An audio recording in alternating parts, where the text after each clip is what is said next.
समय यात्रा एक ऐसा प्रश्न जिसका उत्तर दुनिया भर के वैज्ञानिक खोजने में लगे हैं। आपने भी कभी न कभी समय यात्रा से जुड़ी कहानियाँ या फिल्में जरूर देखी होंगी। आपको जानकर हैरानी होगी कि समय यात्रा जैसी कई ऐसी घटनाएं सामने आई हैं जिनमें लोगों ने असल में समय यात्रा किया है, लेकिन उन लोगों ने समय यात्रा कैसे की इसकी जानकारी आज तक अधूरी है। वैज्ञानिक रिसर्च के अनुसार समय यात्रा करना संभव है, लेकिन किस तरीके से इसका कोई प्रमाण नहीं है। मेरे कहने का अर्थ यह है कि जिन लोगों ने अब तक टाइम ट्रेवल किया वह किसी न किसी यंत्र का तो उपयोग किए ही होंगे। अगर आप लोगों को पता हो तो अब तक के खोज के अनुसार अगर कोई व्यक्ति प्रकाश की चाल से चले तो समय यात्रा कर सकता है, लेकिन दुख की बात यह है कि अब तक ऐसा कोई यंत्र बनाया ही नहीं गया। दोस्तों, टाइम ट्रेवल के इस सीरीज में हम आपको बताएंगे कि टाइम ट्रेवल क्यों संभव है और वैज्ञानिक को ऐसा क्यों लगता है कि हम लोग भविष्य में समय यात्रा कर सकते हैं, और अब तक कितने लोगों ने समय यात्रा किया है और बड़े बड़े साइंटिस्ट न्यूटन, आइंस्टीन और स्टीफन हॉकिंस का टाइम ट्रेवल के बारे में क्या कहना है। इन सभी के बारे में जानकारी आपको विस्तार रूप से दी जाएगी।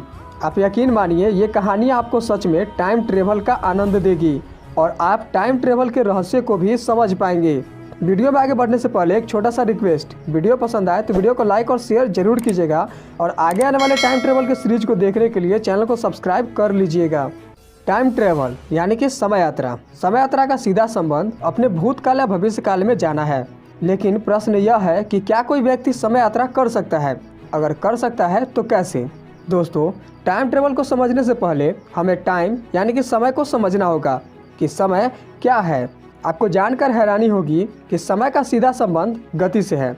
दुनिया की बड़ी से बड़ी और छोटी से छोटी चीज़ें गति कर रही हैं। अगर हम ब्रह्मांड में जाएं तो ब्रह्मांड में स्थित हमारी धरती जो अपनी धुरी पर घूमते हुए सूर्य की परिक्रमा करती है, जिसके कारण दिन और रात होता है और मौसम बदलते हैं। दुनिया में किसी भी काम को होने में एक निश्चित समय लगता है। पृथ्वी को एक चक्कर सूर्य का लगाने या अपने अक्ष पर घूमने, या यह कह सकते हैं कि पृथ्वी के घूमने के कारण ही समय का निर्माण होता है। पृथ्वी की परिधि लगभग 4,07,000 किलोमीटर है और पृथ्वी अपने अक्ष पर 1670 किलोमीटर प्रति घंटे की गति से घूमती है। उदाहरण के तौर पर मान लेते हैं कि कोई व्यक्ति 40,000 किलोमीटर की दूरी तय करके अपने स्थान पर पुनः अपनी स्थिति में आए तो पृथ्वी के अनुसार एक दिन होगा। इसी तरह एक वर्ष में हमारी धरती 94 करोड़ किलोमीटर दूरी तय करके सूर्य का एक चक्कर पूरा करती है और हमारा एक साल पूरा होता है। लेकिन क्या पृथ्वी के घूमने की गति में कम या अधिक होने पर समय पर कोई प्रभाव पड़ेगा? तो आंसर है हाँ, क्योंकि अगर हम करोड़ों साल पहले की पृथ्वी की बात करें तो डायनासोर के ज़माने में पृथ्वी पर एक दिन 24 घंटे का नहीं बल्कि 21 घंटे से अधिक और 23 घंटे से कम हुआ करती थी। ऐसा पृथ्वी के गति के घूमने के कारण होता था। इसे यह पूर्णतः प्रमाणित होता है कि समय पूर्णतः गति पर निर्भर करती है। हम लोग इसे एक उदाहरण से समझ सकते हैं। अगर हम अपने बीते हुए दिन को देखें और वर्तमान में करने से पहले क्या कर सकते हैं कल्पना करना और ठीक वैसा ही हो जाए तो इस घटना को समय यात्रा में ही माना जाएगा, क्योंकि हमने पहले ही अपने भविष्य को देख लिया था।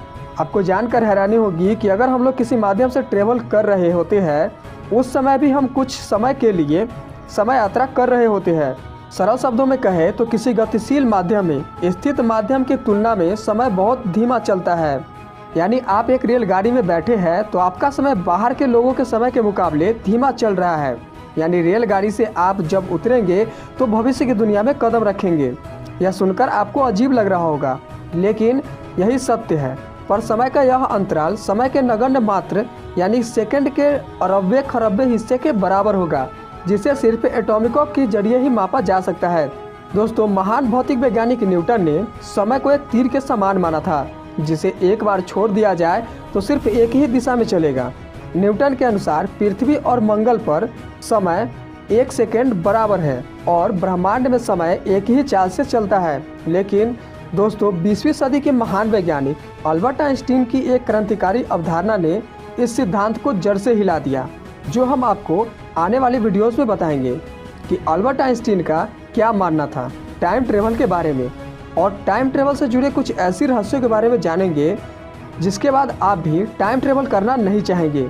दोस्तों, आपके दिमाग में कभी न कभी यह सवाल जरूर उठेगा कि आखिर टाइम ट्रेवल के बारे में सबसे पहले किसने बताया, या यह शब्द कहां से आया।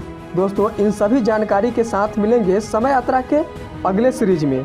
वीडियो पसंद आए तो वीडियो को लाइक और शेयर जरूर कीजिएगा और आगे आने वाले पार्ट को देखने के लिए चैनल को सब्सक्राइब कर लीजिएगा। वीडियो देखने के लिए बहुत बहुत धन्यवाद।